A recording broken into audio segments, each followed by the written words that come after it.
Olá, alunos, então voltamos para a nossa última videoaula, né, aula 3, seguindo aqui com a disciplina de Fundamentos de Turismo e Hospitalidade. Então falamos lá sobre a evolução histórica, alguns tipos de turismo que são possíveis, a percepção da qualidade, e agora a gente traz uma outra possibilidade que movimenta também algumas localidades, que é o evento, né? Então, qual é a ligação dos eventos e o mercado turístico? Qual é a associação que se faz? Então, a gente tem lá o turismo de eventos, que leva em consideração o critério relacionado ao objetivo da atividade turística. É praticado com interesse profissional e cultural, por meio de congressos, convenções, simpósios, feiras, eventos culturais, reuniões internacionais, entre outros. E é uma das atividades econômicas que mais crescem no mundo atual. Porque se ele vai para um evento de um país para o outro, de uma região para o outro, dentro do seu próprio país, isso movimenta a atividade econômica e isso também proporciona troca de experiência, né? Então, os congressos, os simpósios, então eles estão fazendo eventos que são de áreas específicas do conhecimento e movimentam também toda uma atividade econômica para que isso aconteça, né? Então, ele é visto como uma associação positiva, porque aí, dependendo da localidade, o próprio recurso natural torna-se um atrativo para que aquele turista vá visitar. Então, talvez se não fosse aquele evento, ele não se deslocasse, ele não viesse talvez para o Brasil ou não fosse para algum país do exterior também e mesmo internamente. Então, a cadeia produtiva do turismo é formada por empresas que comercializam produtos ou serviços turísticos. Então, não é porque é turismo que eu só vou relacionar com lazer ou que eu só vou relacionar com viagens que vão me proporcionar recursos naturais, né? A gente viu lá que uma das possibilidades são os eventos de intercâmbio e estudo, né? Temos aqui então envolvido nesse processo, né? Os provedores, que eles chamam dos insumos e dos serviços, com destaque aqui centro de convenções, parques de exposições, auditórios, fornecedores de alimentação, os buffets que realizam festas. Então, todos esses lugares podem proporcionar eventos relacionados, turismo, né, relacionado a eventos, né? Então, dependendo da estrutura que eu tenho na minha cidade para a realização de eventos, eu vou ter mais possibilidade de receber eventos de proporções variadas, certo? Então, seguindo aqui, a gente tem a definição, né, o turismo de eventos, também conhecido como turismo, eu vou destacar aqui para vocês, de baixa estação, né?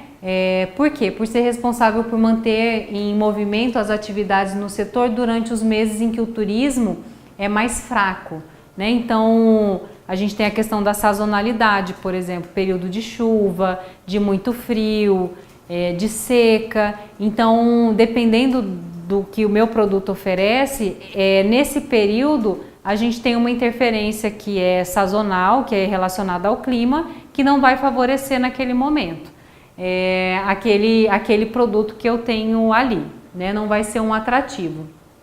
Tem também feriados, por exemplo, prolongados, que favorecem. Então, naquele período, eu tenho lá uma pausa, uma folga, então eu vou me proporcionar uma viagem de lazer ou eu vou viajar para um congresso e vou usufruir daquela cidade. E aí, num período de baixa estação, que eu não tenho feriado, não tenho nada que propicie esse deslocamento, o turismo de eventos, ele vem suprir essa necessidade. Então, eu não tenho um atrativo que possa trazer o turista, porque ele não tem um período prolongado de férias ou de feriado, então o evento supre essa necessidade, né? Então, a gente tem o turista de eventos, geralmente dispõe de mais recursos financeiros, porque às vezes ele é patrocinado pela empresa, pela universidade também, a fazer essa viagem no intuito de garantir conhecimento, né? E a troca também. Então, a gente tem ali uma outra definição: atividades sociais, turísticas, de lazer, poderão fazer parte da programação elaborada com o intuito de entreter convidados e participantes. Então, se eu tenho lá na minha cidade um evento, um show, isso vai fazer parte, pode fazer parte da programação. Se eu tenho perto da minha localidade um lugar propício para compras, para uma visita a um ponto turístico, tudo isso vai se tornando um atrativo para quem vem participar do evento. Se eu tenho um parque bonito na minha cidade, por exemplo, se tem um evento ligado à exposição, se eu tenho um evento de uma data comemorativa da cidade, tudo isso torna-se também atrativo. Considera-se desta forma que as cidades sedes de evento devem oferecer atrativos e estrutura turística capazes de responder positivamente aos desejos dos viajantes. Então, durante a Copa, durante a Olimpíada, a gente viu que sempre tinha um show, sempre tinha um lugar de convivência para que as pessoas pudessem se reunir e socializar. Então, isso a gente também proporciona para que ele tenha várias atividades e várias possibilidades de interação durante aquela estada, né? Então, aqui uma outra definição: o turismo baseado em eventos tornou-se um componente fundamental dos programas de atração turística, né? Os lugares pequenos ou rurais geralmente começam com um festival ou outro tipo de evento para definir a sua identidade. Então, eu tenho lá talvez uma comida típica ou um produto que seja muito forte na minha região, e isso começa um padroeiro, né, uma festa ligada à religiosidade, que vai atraindo o público, que vai ficando forte, que vai se consolidando, e aí a gente vai fazendo todo esse trabalho para atrair cada vez mais turistas, né, para nossa localidade. Aí, baseado na mesma concepção de classificação de tipo de turismo, a gente tem classificação de tipos de eventos. Então, o que a gente traz aqui para vocês? A classificação por características estruturais vai analisar algumas características específicas daquele evento, né? Então, eu coloquei aqui para vocês pelo porte do evento, por exemplo. Então, eles consideram lá um evento como pequeno quando ele tem um número de até 200 participantes. Então, eu tenho como concorrer, eu tenho como atender esse evento, e aí vai depender da estrutura que eu tenho, de um auditório, de um meio de hospedagem que tenha, por exemplo, um espaço de eventos, e aí a gente vai ter que fazer essas análises, né? Um evento de médio porte, os participantes estimados entre 200 e 500, então vejam que vai aumentando, né, o número de participantes, e os grandes com mais de 500, e aí os mais variados possíveis, né? E uma outra maneira também da gente analisar essas características específicas são, por exemplo, por data de realização. Então, pode ser um evento fixo dentro do meu calendário. Então, a gente tem lá evento com data de realização invariável, né? Então, de acordo com as comemorações cívicas, religiosas e outras. Realizam-se anualmente no mesmo dia, com o mesmo período de tempo, né? Então, ele não é invariável. Então, se eu tenho lá o 7 de setembro, por exemplo, ele sempre vai ser comemorado nessa data e ele tem já características pessoais. Se eu tenho um padroeiro da minha cidade, ele vai ser comemorado naquele dia e assim sucessivamente. E ele não vai... toda a logística dele é sempre igual, né? Aí a gente tem os eventos móveis, né? Ele sempre se realiza em data variável e segundo o calendário ou interesse da organização. Aí talvez possa ser baseado na proximidade de um feriado, que aí vai favorecer a pessoa a se deslocar. Então o público que ele quer atrair é um público que vai precisar dessa folga do trabalho para participar do evento, do show, da feira. Vai depender dessa movimentação, então ele vai montar o calendário dele baseado nisso, né? Ou então num período de baixa estação, porque ele vai conseguir um preço melhor e aí vai atrair também as pessoas que têm essa relação do custo-benefício, por exemplo, e os esporádicos, né? Evento de realização temporária, que acontece em função de fatos extraordinários, porém previstos e programados, né? Então a gente não tem aquele evento como certo, mas baseado em algum fato ou em alguma necessidade pontual, ele vai acontecer, né? Então, ele vai ter lá toda a sua programação, talvez ele vá achar que é mais provável e melhor fazer num período de baixa estação, de alta estação, ou então pegando aqui o gancho de um evento fixo, por exemplo. Então eu tenho lá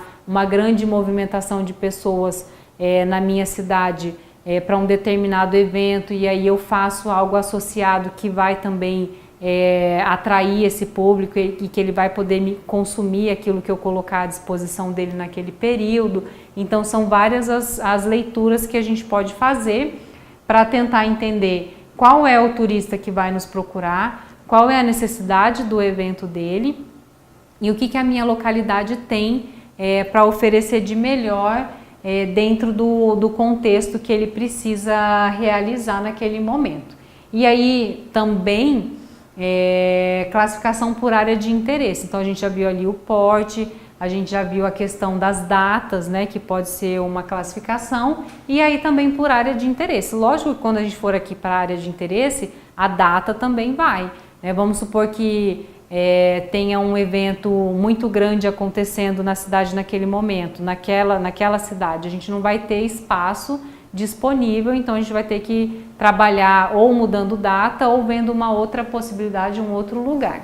Então, dentro de área de interesse, a gente pode ter um evento para realizar de cunho artístico, né? Então, música, dança, pintura, exposição, teatro, turística, né? O que é o nosso foco aqui, que é a finalidade do turismo local, regional, tudo que ele pode oferecer, religioso, né? Confraternizações religiosas, alguma peregrinação, desportiva, então tudo que for associado a modalidades de esporte, lazer, né? Então ele viaja para relaxar, né? Para se desconectar um pouco, cívica, e aí ligado à parte histórica, científica, que aí já está ligado aos congressos, né? Às feiras e convenções de forma geral, governamentais, né, que são aí todos os eventos que são feitos a nível federal, municipal e também estadual, e os sociais, né, que são os eventos familiares, casamento, aniversário, batizado. Então tudo que for relacionado ao evento social entra dentro dessa classificação, certo? Então, só voltando, a gente então tem aqui o porte do evento, a data de realização do evento e a área de interesse, certo? E aí dentro da tipologia, abrindo um pouquinho mais o leque, baseado em eventos, possibilidades, então dentro de exposições eu tenho desdobramentos, que aí são feiras, show, mostras, salões, vernissagens, então tudo que eu tiver, e aí já são ligadas à arte, por exemplo, né? Pinturas, esculturas, cerimônias, né? De cunho religioso, fúnebres, casamentos, bodas, cerimônia de posse, cerimônias acadêmicas, que são as formaturas, aí eventos competitivos, né? Concursos hoje movimentam muito, né? Então eu tenho o concurso realizado no domingo, então o deslocamento, a permanência, né? Então a utilização do meio de hospedagem, de transporte, de alimentação, isso também movimenta muito hoje, gincana, torneio, campeonatos, Olimpíadas, nós tivemos também Copa do Mundo aqui, encontros técnicos e científicos, a gente falou um pouquinho, congresso, videoconferência, fóruns, convenções, debates, tudo ligado a eventos relacionados com a área do conhecimento.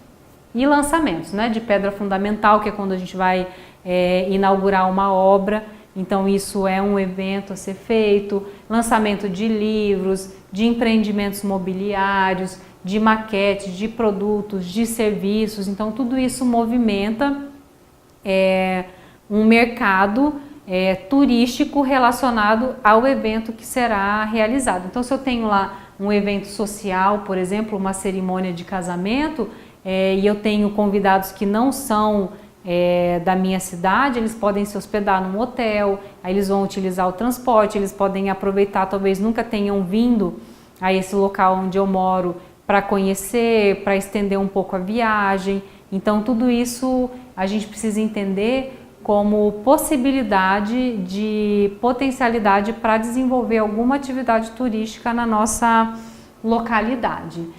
Mesmo assim, os congressos, as feiras, as exposições, que também movimentam. Então vamos supor que eu tenho lá na minha cidade uma exposição, e aí eu tenho expositores, né, pessoas que vão fazer parte, que vão para fazer negócio, que não são também da minha cidade. Então no período todo daquele evento, daquela feira, daquela exposição, ele vai precisar ficar na cidade. Então ele vai usufruir de transporte, de banco, de restaurante, de hospedagem. Então todo esse universo fica à disposição dessa pessoa. Então, direto ou indiretamente, nós podemos identificar potencialidades e trabalhar para esse mercado turístico e eventos também realizados naquela localidade, certo? Aqui também, seguindo para um outro contexto, né? Baseado em todo esse atendimento, a qualidade, como que a gente vai interagir, comunicar, colocando um outro assunto para vocês, finalizando o conteúdo da disciplina, a gente tem aqui a questão da comunicação, né? Então a gente atende um vasto número, a gente falou de possibilidades, de expectativas de público, a gente falou da globalização, então aí essa visão do termo técnico entra nisso. Então como que a gente vai atender um mercado tão diversificado, globalizado e se comunicar de forma clara? Então dentro do turismo a gente tem lá os termos técnicos que são usados para padronização, e a maioria estão na língua inglesa, que é a língua universal, por ser considerada uma língua franca, né? Então de comunicação mundial no que tange principalmente negócios e política. Então dentro do mercado turístico, vocês vão verificar em outras disciplinas, mesmo a origem da palavra, a gente usa muito tour hoje, relacionado às palavras em língua inglesa. Então aqui eu selecionei algumas mais direcionadas aos meios de hospedagem, mas depois no material de apoio vocês vão ter uma amplitude maior, ok? Então a gente tem aqui algumas palavras, então all inclusive, tudo incluso na diária, day use, o check-in, o check-out, que isso vai estar muito focado em meios de hospedagem, a palavra free, né, que significa gratuidade, packs como pessoas, o overbooking, que é a reserva maior, então eu vendi mais do que o número de apartamentos, por exemplo, que eu tenho disponível, ou eu vendi mais passagem aérea do que tinha assento no voo, e assim sucessivamente. Lista de espera aqui embaixo, né, o waitlist, o voucher, que é um documento que a gente usa muito, principalmente em agenciamento turístico, né, agências de viagem, que é um documento que vai resumir tudo que eu vendi para o turista que vai vivenciar a experiência no lugar onde ele escolheu. Então vai ter um resumo da hospedagem, se ele tem transporte, alimentação, passeio, um resumo de tudo que ele vai usufruir. Deixa eu ver alguma outra palavra que a gente pode usar aqui. O cash, por exemplo, né? Pagamento em dinheiro. Então vejam que essas palavras estão na língua inglesa e elas são de entendimento universal. Então se eu estou conversando com uma agência ou se eu estou conversando com um turista diretamente, ele vai entender esses termos, né? E o significado deles dentro do mercado turístico, de um modo geral. Então, para o turismo, qual é a função, né, do uso do termo técnico? Proporcionar a comunicação clara e objetiva, como a gente comentou no começo, padronizar a linguagem, então qualquer meio de hospedagem, agência, operadora, vão se conversar e se comunicar seguindo esses termos, e facilitar o entendimento, né, entre os envolvidos nesse processo, certo? Aqui também que ajuda nesse processo de comunicação é o alfabeto fonético internacional. Então ele é um alfabeto que mostra os sons de uma língua, né? Ele não vai representar a letra, mas o som daquela língua, de um alfabeto normal, e serve para representar o som daquela letra. Então ele não é a letra, ele é o som, né? Então ele vai ajudar dentro desse processo aqui. Então eu estou fazendo uma reserva, eu estou passando meu nome, meu sobrenome, nós temos um idioma diferente, então o alfabeto fonético vai ajudar a gente a identificar o som. E através do som daquela palavra a gente identifica a letra inicial como a letra do que a gente vai seguir, né? Então aqui a gente tem todo o nosso alfabeto, né? Então tem lá a letra A representada pelo alfa, aí Bravo, aí Charlie. Então a gente sempre vai considerar, quando eu escutar alfa, eu vou considerar a letra A. Quando eu ouvir golfe, por exemplo, eu vou pegar a letra G. Então vamos supor que vamos formar aqui a palavra, né? Eu falei bravo. E aí então o cliente falou para mim bravo. Aí ele fala para mim Romeu. Aí Romeu. Aí ele fala alfa. Aí eu venho com o A. Aí ele fala Sierra. Eu venho com S. Aí ele fala Índia. E aí ele fala Lima. Aí eu formo a palavra, né? Então eu vou saber o que ele me falou. Então ele vai soletrar baseado no alfabeto, e a letra inicial é a formação da palavra, né, que eu vou obter. Então no caso aqui nós fizemos toda a pronúncia, né, dos sons e escrevemos Brasil, né? Então Bravo, Romeu, Alfa, Sierra, Índia, Lima. Então eu sempre vou pegar a primeira letra, né? Então isso vai ajudar o quê? A gente se comunicar, a gente entender, né? A gente pede para que ele soletre, e dentro do companhias aéreas, agências de turismo, operadoras e hotelaria utilizam muito, principalmente quem cuida da parte de reservas e que vai ter essa interação de receber a informação de quem vai se hospedar.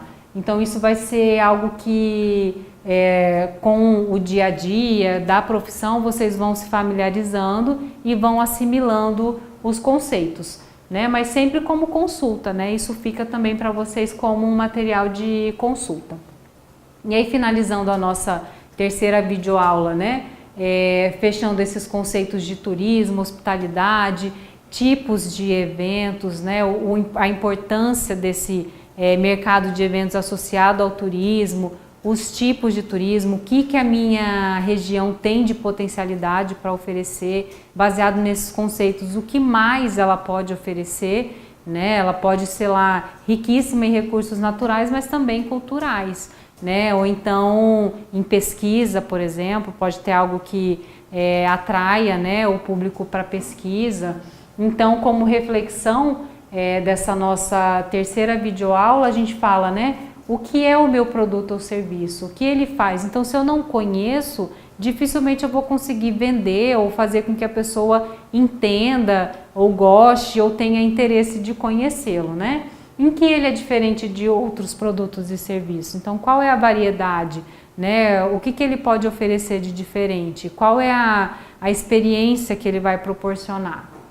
Quem vai comprar, né? Então, eu penso num produto, num serviço, em explorar determinada atividade turística, quem vai, né? Eu tenho infraestrutura para receber, né? Esse público vai conseguir acessar, ele vai conseguir chegar até aqui. Por que eles vão comprar? Então, o que vai atrair eles para aquela localidade? O que vai fazer eles escolherem esse destino em detrimento de outro, né? Como o produto ou serviço será promovido? Então, como que eu vou divulgar? Hoje a gente tem as redes sociais, as mídias sociais, são grandes aliados, mas também como que a gente vai divulgar? Lembrando aquele conceito de ser confiável, de ser seguro, né, de representar fielmente aquilo que a gente se propôs a vender, né? Então, como que eu vou usar o meio de comunicação, ou como eu vou escolher esse meio dependendo do público, né? Porque dependendo de quem vai comprar, eu vou ter que optar por uma mídia ou outra, ou por um meio de comunicação ou outro, né? Então, como que eu vou vender aquilo que é oferecido, né? Então, qual é a amplitude, quais são as possibilidades e o público que vai consumir. Então, considerando o processo histórico, o que eu posso vender, o tipo de turismo que a minha localidade oferece ou o que mais ela pode oferecer, se ela tem um potencial para eventos, para realização de eventos, por exemplo, de pequeno, médio, grande porte, de todos eles, com o entendimento do que é a percepção da qualidade, né, do turista, que é a mais variada possível, e atender às necessidades e às expectativas, é que vai fazer com que a gente consiga prestar um bom serviço, que ele vai perceber a qualidade e que a expectativa dele em relação àquilo que a gente se propôs a fazer vai ser satisfatória, e ele vai indicar, ou ele retorna, ou ele vai fazer com que outras pessoas também se interessem baseado na experiência que ele viveu. Então, o principal de tudo, entre o fundamento do turismo e da hospitalidade, é entender que a gente atende às necessidades do turista, né? Então, a gente precisa que todos os envolvidos daquela comunidade entendam esse processo e valorizem, porque ele gera renda e movimentação econômica e trabalho para a cidade inteira, né? A gente usufrui, o turista usufrui de tudo aquilo que a nossa cidade tem à disposição dele, ok? Então, que vocês tenham aí bastante sucesso nas atividades, aproveitem, leiam as apostilas e os materiais de apoio, socializem bastante, conversem bastante lá no fórum, né? Troquem ideias e façam as atividades também presenciais, focando mesmo em tudo que vocês podem desenvolver e aproveitar da disciplina e do curso. Obrigada e até uma próxima oportunidade.